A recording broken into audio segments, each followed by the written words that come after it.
Então, quando o Mauro ingressa na boate, e isso é importante que seja dito, a casa tinha a mesma porta que sempre teve, uma só é verdade, uma só é verdade.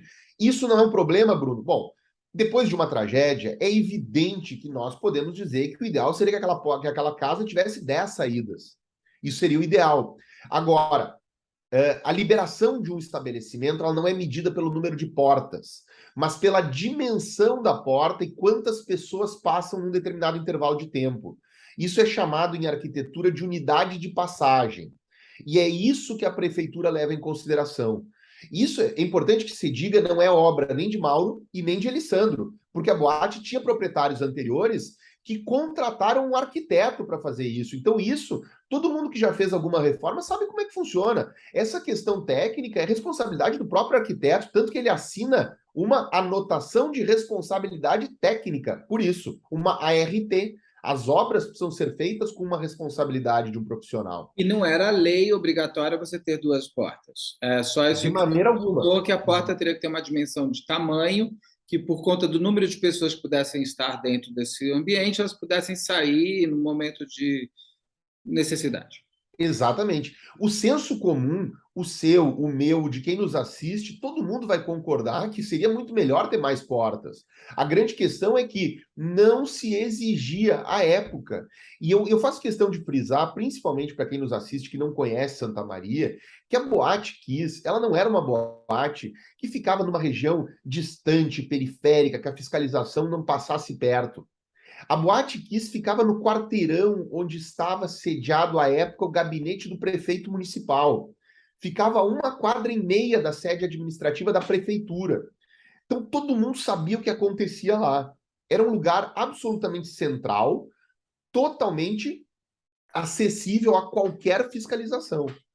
Então, acontece isso e aí a boate começa a funcionar regularmente. Então, quando o Mauro ingressa, o Ministério Público do Rio Grande do Sul já havia ingressado na boate antes do Mauro para fazer fiscalização. A Prefeitura Municipal já havia ingressado dentro da boate. Os bombeiros já haviam ingressado dentro da boate. E todos eles viram que só havia uma porta, todos eles viam que havia o chamado guarda-corpo, que era uma estrutura de ferro parafusada ao chão para orientar as filas. Todos eles viam tudo isso que foi apontado como responsabilidade. Todos eles, o senhor diz, o próprio Ministério Público, o promotor esteve no local para aprovar isso? Beto, o promotor só não esteve no local porque ele mandou um servidor do Ministério Público, mas Que são os olhos dele, são os olhos esse, dele. esse servidor do Ministério Público não apenas esteve no local, como fotografou tudo isso e consta do processo.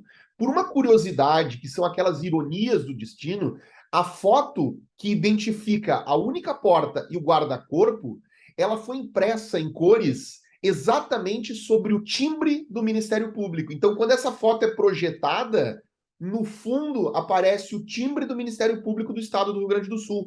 Não há como dizer que o Ministério Público não tenha tido conhecimento de sua existência. E os bombeiros e a prefeitura também, até para a liberação de alvará Todo mundo. e da Todas as vezes que esses alvarás foram renovados, alvarás de localização, alvarás de serviço, alvarás de prevenção de incêndio, alvarás sanitários, a fiscalização esteve dentro da casa e nunca colocou qualquer óbice.